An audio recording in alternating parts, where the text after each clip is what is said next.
कि हर दिन ये 5 महायज्ञों के बारे में जो बोल रहे हैं, हम क्या कर सकते हैं? संभव है। उत्तर में एक संक्षिप्त उत्तर, लेकिन तात्पर्यपूर्ण उत्तर रखते हैं श्री श्री ठाकुर कि तस्मिन् तुष्टे जगत तुष्ट। इसीलिए उनको देने से सारे यज्ञ हो जाता है। और ये चीजें मैंने ढूंढ ढूंढ के एक दिन भागवत महापुराण पढ़ रहा था, उसमें यही चीजें लिखा है। देवर्षि भूताप्त नृणां पितॄणां न किं करुणाय मुनीच राजन सर्वात्मनां च शरणं शरण्यं गतो मुकुंद परिणत कर्तम। देवता ऋषि पितृभूत आभर अछंती आगत एमानंकर कर्म मान न कले ऋणी होती जन। उत्तर में फिर बोलते हैं कि क्या संभव है नहीं करना? तो उत्तर में बोलते हैं कि सर्व समर्पी कृष्ण पदे शरण गले अप्रमादे ऋणी नुहंती हंकर आवर नुहंती किंकर। उसको बड़े सरल भाव से ठाकुर जो इष्टवृत्ति का विधान दे दिया कि उनको देने से सारे महायज्ञ, अपना जो 6 कर्म रहता था, इससे पहले हर आर्य का 6 कर्म रहता था, जजन जाजन अध्ययन अध्यापन दान प्रतिग्रहण। और ये जो करने से हमारे जो त्रिताप कहते हैं, त्रिताप मतलब दुख होता है, ताप मतलब दुख या झोला होता है। तो हर किसी का हमारी जिंदगी में जितना जो कुछ दुख मिलता है उसको अगर क्लासिफाई करेंगे 3 तरह का दुख होता है। एक होता है कि आधि भौतिक, एक होता है आधि दैविक, और एक होता है आध्यात्मिक। आधि भौतिक वो हमारे प्रारब्ध कर्म को लेके इस जगत में, इस भौतिक जगत में जो जितना कुछ दुख मिलता है, जो बेबी से भी दुख मिलता है, पड़ोसी से दुख मिलता है, ऑफिस में बस से दुख मिलता है, रास्ते में जाकर कोई 2 थप्पड़ लगाता है, वो सारे दुख के कारण रहता है, कार्य कारण संबंध। इस भौतिक जगत में जो दुख मिलता है उसको आधि भौतिक। और एक होता है आधि दैविक दुख। आधि दैविक जो दैविक होता है, इसके ऊपर हमारा कोई नियंत्रण नहीं, एकमात्र उनके छोड़ के। और एक होता है आध्यात्मिक दुख, उसका कारण होता है अज्ञानता। और ये जो तीनों दुख, हमारे सारे दुख इस 3 कैटेगरी के अंदर आ जाता है। और ये तीनों दुख से बचने का एक ही रास्ता है, हमको जजन जाजन इष्टवृत्ति स्वस्थ सदाचार होना पड़ेगा।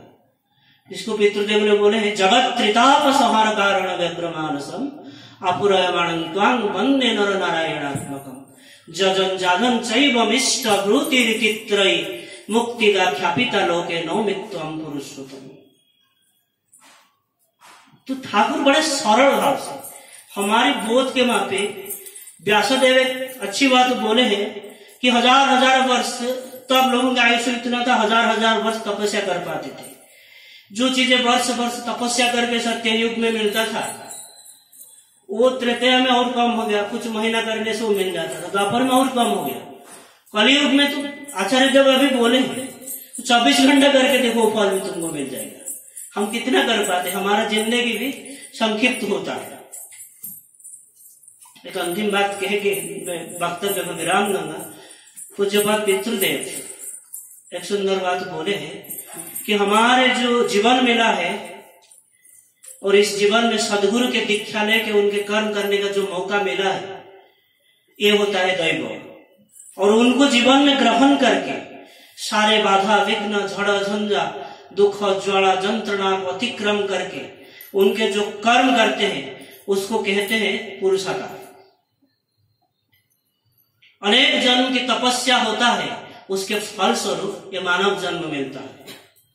बहुनाम जन्मनाम अंते ज्ञानवान माम प्रपद्यन्ते वासुदेव सर्वमिति सो महात्मा सुदुर्लभ। इसीलिए लीला पुरुषोत्तम कृष्णचंद्र ने हम लोगों को महात्मा बोले हैं। उससे ज्यादा अगर तप फल रहता है, पुण्य रहता है, हम इस जीवन में सब दीक्षा ग्रहण कर सकते हैं। इससे ज्यादा अगर पुण्य फल रहता है, इस युग की जो सदगुरु होते हैं, पुरुषोत्तम होते हैं, उनके शरण में आ जाते हैं। और उससे ज्यादा भी अगर हमारे तप या पुण्य रहता है, उनको ग्रहण करके उनको कर्म में हम व्रती हो सकते हैं, सब कुछ मिल सकता है। लेकिन ईश्वर प्राप्ति सिर्फ उनके दया होने से हो सकता है।